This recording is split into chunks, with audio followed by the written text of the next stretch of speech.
우리 함께 볼 하나님의 말씀은 열왕기상 22장 41절부터 53절 말씀. 열왕기상 마지막 장인 22장 또 마지막 단락인 41절부터 53절까지 말씀 우리 함께 교독하고 마지막 절 53절은 함께 읽겠습니다. 이스라엘의 아합 왕 제4년에 아사의 아들 여호사밧이 유다의 왕이 되니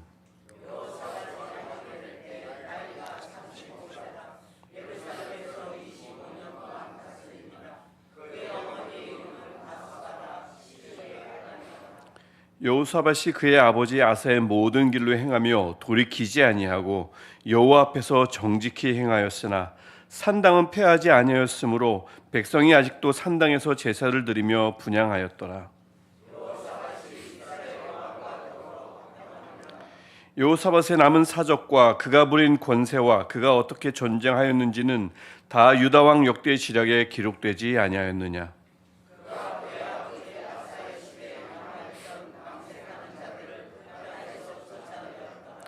그때 에돔에는 왕이 없고 섭정 왕이 있었더라.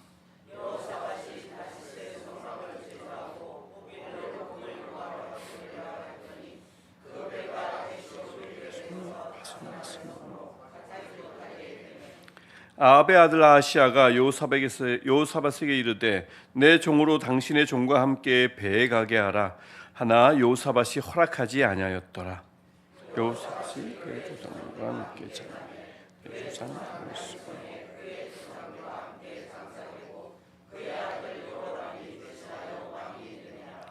유다의 여호사밧 왕 제17년에 아합의 아들 아하시아가 사마리아에서 이스라엘의 왕이 되어 2년 동안 이스라엘을 다스리니라.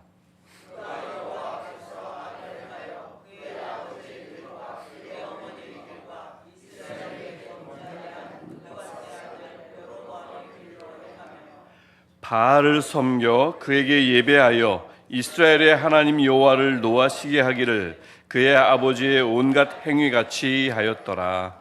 아멘. 그러니까 제가 서두 기도 중에도 말씀드렸지만 어느새 5월 마지막 날입니다.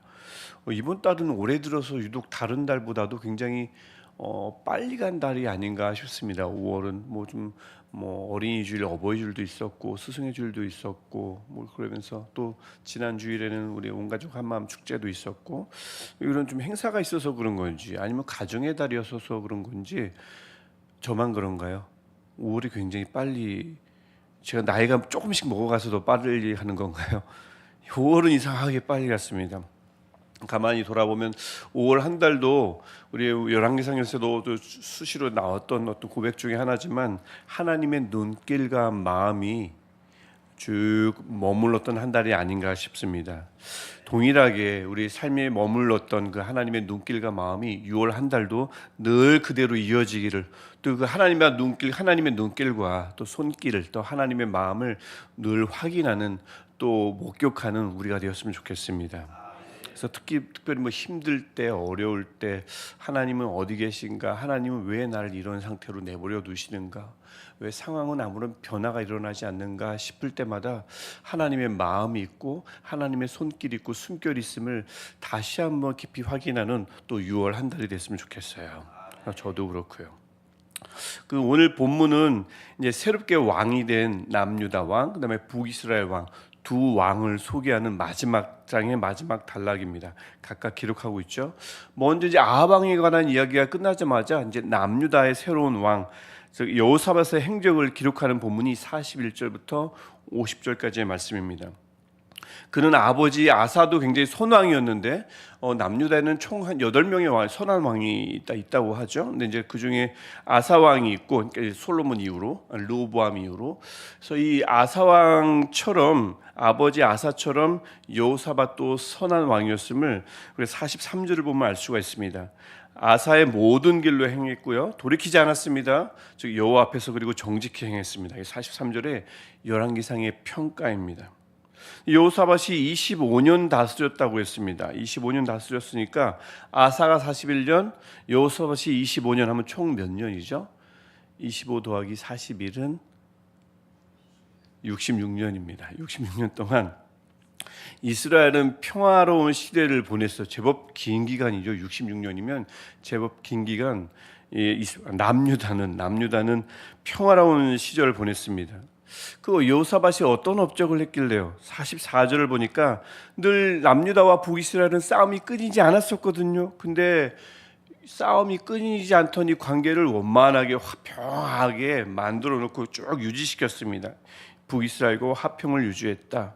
그래서 아마도 베나다시 우리 길랏 라모 치러 가는데 같이 가자라고 했을 때 여호사밧이 수락한 이유도 이 북이스라엘과의 외교적인 평화를 위해서 아마도 수락했을 것이다, 이렇게 짐작해 볼 수 있을 겁니다. 또 46절을 보면 아버지도 남색하는 자들을 축출하느라 노력했는데 그 남은 자들, 아무래도 좀 완벽하게 다 싹 쓸지 못했던 것 같아요. 이 아버지 아사가 못했던 걸 아들 여호사밧이 완전히 해버립니다. 완전히 멸절시켰습니다. 직역하면 그래요. 완전히 멸절시켜 죽여버린 것 같아요. 완전히. 그래서 이런 일들을 통해서 여호사밧이 간단하게 이런 업적을 요약해 놓았지만 그런 일들을 통해서 여호사밧이 선한 왕이었다라는, 아빠처럼 선한 왕이었음을 평가받습니다. 물론 잘못도 제법 있었어요. 43절을 보면 산당을 제거하는 데 실패했습니다. 산당은 우상 숭배의 근원지였잖아요. 근데 또 그것을 제거하는 것을 실패했고, 또 베나다과의 전쟁, 그 전쟁에 이제 동참하긴 했는데 하나님이 원하시는 전쟁은 아니었습니다. 명령하신 전쟁이 아니라 아합이 욕심이 많아가지고 길랏 라못을 차지하고 싶었던 전쟁이었습니다. 그래서 그것은 바람직한 동맹은 아니었죠. 바람직한 동맹이 아니었다는 것을 이 여호사밧이 전쟁에서 죽을 뻔했잖아요. 그렇죠? 아람 군대가 아합 왕인 줄 알고 쫓아갔지만 소리를 지르는 바람에 아합이 아니구나 하고 돌이켰으니 망정이지 죽을 뻔했습니다. 그래서 소리를 질러서 죽음을 모면했던 일이 있었던 것을 보면 이것이 잘못된 선택이었음을 암시하고 있죠. 아합과 손잡으면 안 됐었습니다. 아무리 화평이 중요했지만. 그리고 게다가 우리 본문에 나오지 않지만 열왕기하 11장을 보면 아들을 아합의 딸과 결혼시켜요. 그래서 그 결혼시키는 바람에 그것도 뭐 화평을 위해서 화친 관계를 맺으려고 했겠죠. 근데 그러다 보니 아합의 딸을 통해서 우상이 들어왔고요. 열왕기하 11장을 나중에 보면 다윗 왕조 후손이 거의 몰살당한 위기에 처합니다. 그 아합의 딸 때문에, 아달랴 때문에 그런 위기에 처하기도 합니다. 그다음에 보면 솔로몬처럼 오빌로 금을 구하러 갔는데 우리가 아까 48절 보았지만 파손됐어요. 경제적인 타격을 입었습니다. 즉 이 경제적인 부분을 아쉽게도 이 여호사밧은 충분히 해결을 해주지 못했을 뿐만 아니라 경제적인 어려움을 나라가 겪었던 것 같습니다. 또 49절을 보면 북이스라엘 왕이 이 요청을 하는데 도움을 거부하죠. 이때부터 다시 그 유지됐던 화평 관계가 깨지는 어떤 그런 움직임을 우리가 딱 볼 수가 있죠. 엿볼 수가 있습니다. 그래서 이런 업적도 있지만, 좋은 업적도 있지만 실수도 분명히 있었어요. 하지만 열왕기상 말씀을 보면 그런 것들을 언급은 하지만 가만히 보면 애교로 봐주는 것 같습니다. 완벽할 수 없는 사람이니까 하나님이 왜 모르시겠습니까? 뭐 하나님이 때로 그저 피도 눈물도 없는 그런 분이 아니래, 그렇게 생각이 되기 쉽지만 보면 이런 것 가지고 이렇게 처벌하나 싶지만 그런 분이 아니라는 것을 열왕기상의 평가를 통해서 알 수 있습니다. 열왕기상의 평가는 열왕기서 저자의 평가가 아니라 하나님의 평가잖아요. 그래서 이 선한 아버지의 길을 잘 보고 배웠고요. 돌이키지 않았어요. 그대로 잘 따라 살았습니다. 하나님 앞에서 올바로 살려고 노력했습니다. 그것만으로도 충분하다고 하나님이 그렇게 평가해 주신 게 열왕기상을 통해서 그대로 드러나는 거죠. 하나님은 정말 사실은 어진 분이시구나, 하나님은 너그럽고 관대하시구나 라는 것을 알 수가 있습니다. 마냥 그런가? 사실은 그렇진 않습니다. 보면 열왕기상도 아시아에 대해서 굉장히 짧게 기록하고 있습니다. 51절부터 53절에 기록되어 있는데 그 짧은 기록만큼이나 그의 제위기간도 짧아요. 딱 2년입니다. 왜 2년이냐면 열왕기하 1장을 보면 다락 난간에서 떨어져 가지고 그 이후로 시름시름 앓다가 일찍 세상을 떠났습니다. 그래서 2년만 왕위에 올랐는데, 그래서 그 2년 동안 아시아는 아버지처럼 악한 일을 행했습니다. 사실 북이스라엘 왕이 다 악했죠. 그래서 이 51절 보면 여호와 앞에서 악을 행하여라고 되어 있습니다.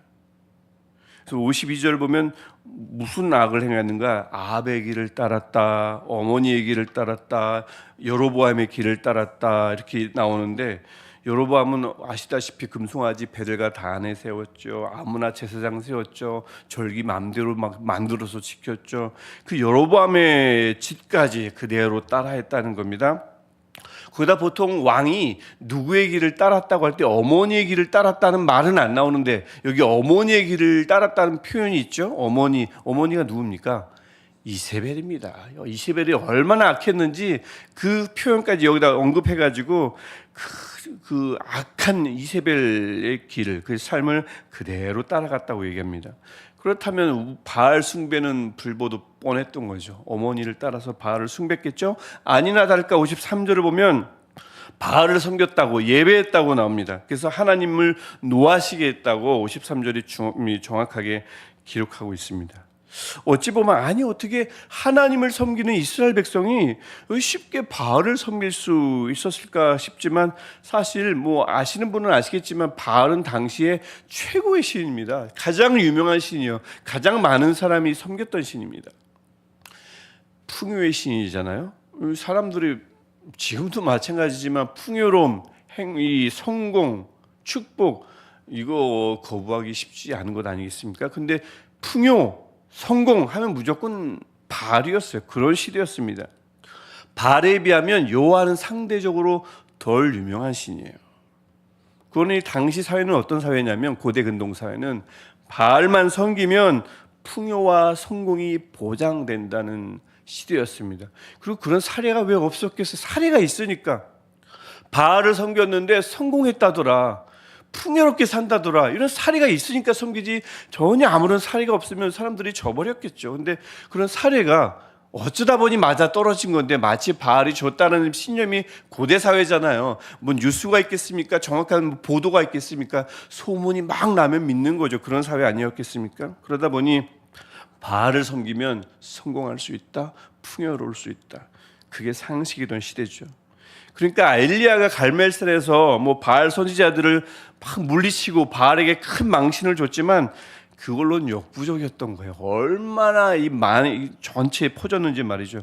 그래서 그런 엘리야의 그런 놀라운 기적 사건은 하나님을 통한 미세먼지가 많은 날에 공기정화 트럭 있죠? 그게 잠깐 한번 지나가고 만 것에 불과하다, 이렇게 비유할 수 있겠습니다. 굉장히 적절한 비유 아니겠습니까? 제가 이걸 쓰고 나서도 참 적절한 비유다 스스로 감탄을 했어요. 엘리야의 그 놀라운 사건이 갈멜산에서 쌓은 번제의 물을 하면서 막 노래까지도 만들어졌지만, 그거는요 진짜 먼지 많은 날 그냥 트럭 한번 지나가고 만 거예요. 공기정화 트럭 잉 하면서. 그러니 그 당시에 바알을 거부한다는 건 즉 풍요와 성공을 거부한다는 거고, 그게 좀처럼 쉽지 않은 겁니다. 바알을 거부한다는 것 자체가. 이것에 대해서 하나님이 관대했는가? 제가 좀 전에 하나님은 너그럽다, 관대하다라고 말씀드렸지만, 이 부분에 대해서는 추워도 어떤 여지도 없습니다. 타협도 없습니다. 하나님은 다른 신을 섬기는 것에 대해서만큼은 전혀 관대하시지 않습니다. 우상 숭배에 대해서는 엄격하고 단호하십니다. 창세기부터 요한계시록에 이르기까지, 특별히 요한계시록이 얼마나 우상 숭배를 막 강조합니까? 나쁘다고. 요한계시록에 이르기까지 우상 숭배의 치명한 이 죄성을 강조하고 있거든요. 그래서 열왕기상의 이 끝부분은 이렇게 서로 대조되는 두 나라의 왕을 우리에게 보여주고 있습니다. 요사박과 아시아. 누구를 고를 것인가 라는 질문이기도 하죠. 마지막을 보면서 누구를 골라야 할까요? 둘을 골라야 한다면 선한 왕 여호사밧을 고르라는 말씀이죠. 물론 말씀드렸듯이 여호사밧은 완벽한 왕이 아니었습니다. 또 근데 한편으로 보면 오늘 본문이 짧기도 하지만 아시아가 막 통치를 완전히 마음대로 했다, 엉망으로 했다, 그런 언급도 없습니다. 사실은. 그래서 왜냐하면 열왕기상의 평가 기준을 보면, 하나님의 평가 기준을 보면, 즉 완벽하고 철두철미하고 세심한 통치가 열왕기상의 평가 기준, 즉 하나님의 평가 기준이 아니었기 때문에 그게 기준이 아니므로 그것을 굳이 언급하진 않았다고 볼 수 있습니다. 평가 기준은 무엇입니까? 하나님 앞에서 정직했느냐, 즉 하나님 앞에서 올바로 살아갔느냐, 이게 올바로 살아가기 위해서 애썼느냐, 이것이 열왕기상의 평가 기준이다 보니까 그럴 때마다 다윗을 가지고 왔죠. 다윗처럼 다윗의 길 뭐 이렇게 얘기하지 않습니까? 이게 기준이었단 말입니다. 하나님은 그 기준을 가지고 왕을 이렇게 딱 잣대를 들이대신 거죠. 왜냐하면 사람은 완벽할 수 없거든요. 철두철미할 수 없거든요. 그래서 선왕의 평가 기준이었던 다윗도 마찬가지 아닙니까? 그 완벽하지 않았습니다. 그런 것처럼 여호사밧도 보십시오. 일을 하다가 실수할 수 있고요. 버려놓은 일이 좋은 결과를 가져오지 못할 때도 있습니다. 아까 파손됐잖아요. 원만한 관계를 위해서 무리한 결정을 내릴 때도 있습니다. 우리도 그렇습니다. 여호사밧처럼 그렇습니다. 그런데도 우리더러 이 말씀만 보면 우리를 두 왕 중에 누구를 선택할 것인가? 여호사밧을 선택하라고 이야기하죠. 선왕이니까 말입니다. 실수가 많았는데도. 그래서 하나님은 우리를 통해서 우리에게 여호사밧을 통해서 우리에게 이런 말씀을 하신다고 저는 생각합니다. 하나님은 여호사밧에게처럼 우리에게도 내 앞에서 정직하게, 즉 옳게 걸었다라고 말씀해 주실 수 있는 분임을 본문은 우리에게 증언하고 있습니다. 우리가 완벽해서가 아닌데도 말이죠. 여호사밧에게처럼 여호사밧에게 말씀하신 것처럼 우리도 내 앞에서 정직하게 걸었다라고 말씀하시는 분이 하나님이심을 우리에게 증언하고 있다고요. 그래서 저는 가만히 생각해 보면 정말이지 막 여기저기서 그런 것을 들을 때가 있는데 좀 마음이 불편합니다. 하나님이 이런 분인데 여호사밧이 실수가 많지만 내 앞에서 정직히 행했다고 말씀해 주실 수 있는 분인데 때로는 그 하나님을 어떻게 이렇게 막 가르칠 때 보면 가르치는 것을 들을 때 보면 불편할 때가 있어요. 하나님을 너무 막 고약한 막 분으로 폄하하거나 왜곡시키는 그 어떤 메시지를 들을 때 좀 불편합니다. 하나님이 아까 좀 전에도 제가 표현을 했지만 막 피도 눈물도 없이 조금만 흐트러지거나 조금만 게으르면 가차없이 채찍을 들고 벌을 내리고 저주하고 아프게 하고 일이 잘 안 되게 만들고 불행하게 만드는 그런 혹독하고 알랄한 악랄한 신처럼 이렇게 좀 그려질 때가 있단 말이죠. 그럴 때 좀 저는 불편해요. 세상에 웬만한 부모도 그렇게 하지 않거든요. 웬만한 부모도 자식에게 그렇게까지 안 하지 않습니까? 근데 하나님을 아버지라고 부르면서 왜 세상의 아버지만도 못한 그런 혹독하고 매정한 아버지로 그리는지 잘 모르겠어요. 그렇게 이해하고 그렇게 가르치고 그렇게 때로는 좀 세뇌시키는 게 아닌가, 왜 어떤 필요에 따라 저러는지 모르겠다라는 생각이 들 때가 있습니다. 하나님 아버지는요, 세상의 그 어떤 아버지보다 어질고 긍휼이 많으신 분이십니다. 물론 다만 아합, 이세벨, 아하시야처럼 우상을 섬기는 것, 바알 풍요의 신을 섬기는 것, 그를 주인으로 삼고 예배하는 것, 섬기는 것을 하나님은 그것은 싫어하십니다. 그것에 대해서는 엄격하세요. 단호하십니다. 다른 신 섬기는 것만큼은 하나님은 정말 여지가 없으세요.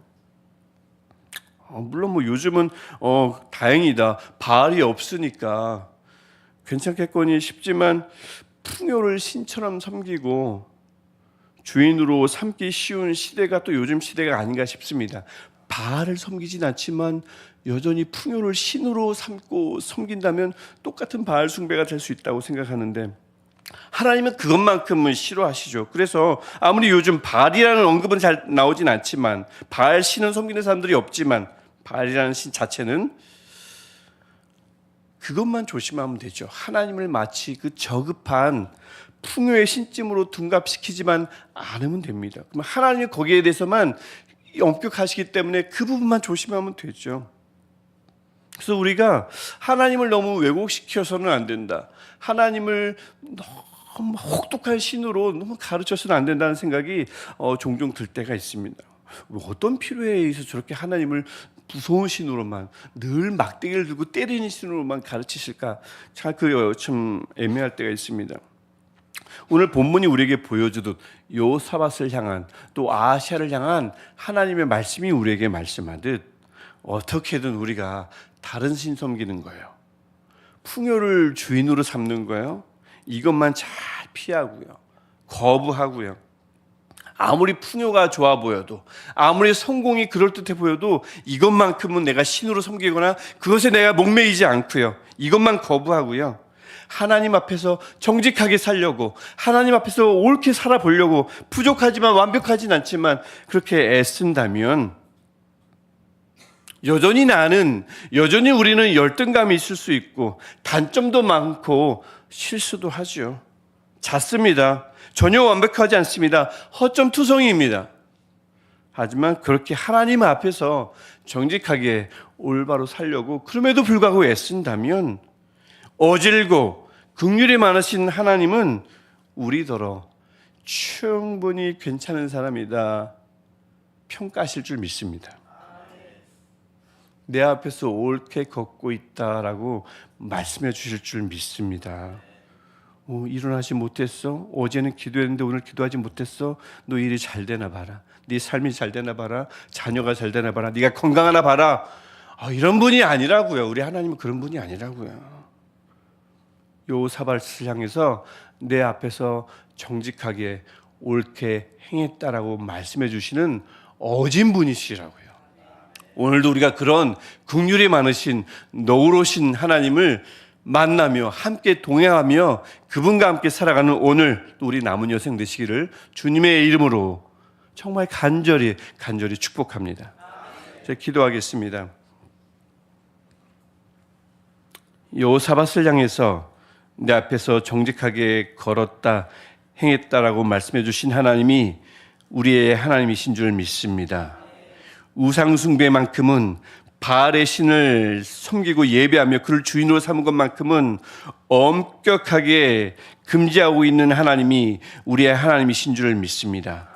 하나님, 어떻게든 다른 신을 섬기는 것, 풍요를 나의 주인으로 삼는 것, 그것에 매이는 것, 이것만큼은 아무리 성공이 그럴듯해 보여도 풍요가 좋아 보여도 거부하게 하시고 멀리하게 하시되 하나님 앞에서 정직하고 올바르게 사는 삶은 꾸준히 노력하며 애쓰는 우리 모두 되게 없어서 완벽하진 않지만 단점도 많지만 때로는 열등감이 찾아올 수도 있지만 그럼에도 불구하고 긍휼이 많으신 하나님이 우리가 그렇게 노력할 때에 애쓸 때에 우리에게 괜찮은 사람이다. 나의 자녀다. 내 앞에서 옳게 걸었다. 말씀해 주실 줄 믿습니다. 긍휼이 많으신 하나님, 너그러우신 하나님, 관대하신 하나님, 우리의 삶을 늘 그렇게 살펴주시고 우리의 모든 발걸음을 그렇게 인도하여 주시며 마지막 때에 우리를 그렇게 평가해 주옵소서. 예수님의 이름으로 기도합니다. 아멘. 하늘에 계신 우리 아버지, 아버지의 이름을 거룩하게 하시며 아버지의 나라가 오게 하시며 아버지의 뜻이 하늘에서와 같이 땅에서도 이루어지게 하소서.